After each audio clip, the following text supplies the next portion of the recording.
Hey everybody, Brady here with Bunker Bullshit session number 1. Today I want to talk about emotional investment and emergency heat and light candles. Some of y'all out there might be saying, what in the heck is he talking about and how do those two come together? I'll tell you, a few years ago, I don't even remember really, I was watching a video somewhere on some social media platform or something. I don't remember. And there was a gentleman talking about candles and emotional investment. And right up front, and just so everybody knows, I plan on doing these things in one take. I'm not doing retakes. So if there's any flubs or whatever you want to call it, hey, it's part of life. We all make mistakes. But back to the topic at hand. He was talking about candles and emotional investment. And I could not for the life of me figure out what he might be talking about. But I sat there, I listened to it, and what I took from it, I'll cover for you here in the next couple of minutes. But at the end of the day, if everybody knows what an emergency heat and light candle is, you can buy them at a camping store, Walmart, Amazon, whatever you want. So when the power goes out, you light this candle. And of course, you're not going to have that candle on 24 hours a day, 7 days a week, because most of the time there may be 100, 120 hour candles. So maybe 3 or 4 days at best you'll get out of that candle before it's gone, and you either have to buy another one or you're just sitting in the dark, cold without that resource. And what you might be thinking is, how does that tie to your soul, your heart and soul, your emotional investment into things? And what I took from the video and what I learned over time was there's going to be things in your life, whether it's at work or at home, that you have to choose to give 100% of yourself to. Now, a lot of you, if you know me, you've heard me in the past talk about stay ready, don't get ready, 100% effort. I'm not talking about, and if you've ever seen the video of me doing the pen test, if you haven't, it's out there somewhere. If you want to see it, let me know, I'll shoot it to you. But you put a pencil on the ground, you say jump over the pencil, somebody walks over, you bring it up 12, you're up to 2 feet, and people are jumping over this pencil and pen. And I'm talking about physical capability, effort. If you can jump 3 feet in the air for a reason, then why are you just stepping over something? That's not what I'm talking about. I'm talking about emotional, soul-wrenching effort and input investment. So if you connect your heart and soul and your emotional investment to a candle, right? A candle, emergency heat and light candle, is not an infinite resource. It will burn out and it will be gone. And I used to tell this to the airmen at the 343rd when they were graduating, about when they were getting ready to go out into the operational Air Force. There's things they need to think about, prioritizing tasks, prioritizing the mission, prioritizing, life events, things like that. Short story for myself, when I first got to the Air Force Academy back in 2009, there was a senior master sergeant there. His name was Todd Farley. Shout out Todd Farley.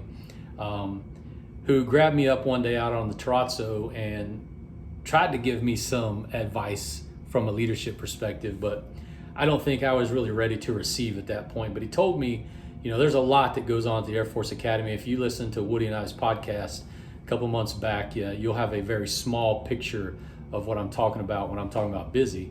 But I've always been the kind of person that was fully invested, everything, until exhaustion.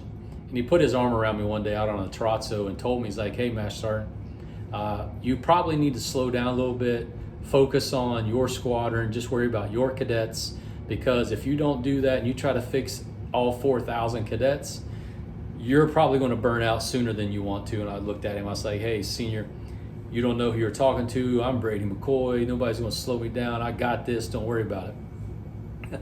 I think of that now, and I think, man, I must have sounded really dumb to that senior. But neither here nor there. If I had known then what I know now, I would have thanked him on the spot for jerking my chain and saying, hey, slow down. You'll get there. Just slow it down a little bit and save up some of that emotional investment. But what I would tell the airmen would be is, when you get out to the operational Air Force, there's going to be a lot of things going on. You're going to have to learn life. You're going to have to learn military life. You're going to have to learn your job, and a lot of different things are going to be coming at you at 200 miles an hour. So they really needed to learn how to prioritize those things so that within the first year of being in the Air Force, they weren't smoked, they weren't burnt out. And this applies to life too, for all y'all out there that weren't in the military. There's daily challenges every day that you need to decide whether or not you are going to put 100% of your heart and soul into it, or does it really only need you to give 50% of your heart and soul to achieve that goal and be successful. I'm not talking about, lifting the car off of somebody or, those types of things. I'm talking about your emotional, mental health. Does it require you to put everything you got into it, everything you do? And I'm gonna tell you no. 51 years into life, I'm learning, I'm still learning, and I know now, looking back, that there were probably 100 of 200 things that probably only needed half of my emotion, half of my heart and soul, and the outcome would have been just as good. So the lesson to this is, when you think of emergency heat and light candle, you know that you can light it. It will light up the room. It will provide a little bit of heat, but it's only going to last so long before it's gone. You don't want to be that emergency heat and light candle that somebody lights and just burns until it's gone. Save it. Use a little bit now, use a little bit then, and that just prolong your mental happiness, your emotional investment, and things like that. So hopefully that helps somebody out there. If it does, hey, great. I was also told at the Air Force Academy by Angie Evans, shout out Angie, that if you're making an impact on one person, one cadet, you're making an impact, and that truly, at the end of the day, is all that matters. So hit me up in the comments below if you have anything you'd like to hear me talk about, anything you want my perspective on. And as always, one take, that's all it's going to be. Mistakes included, because nobody in life is perfect, and we all live, learn, and evolve together. So y'all take care out there, and we'll see you next time.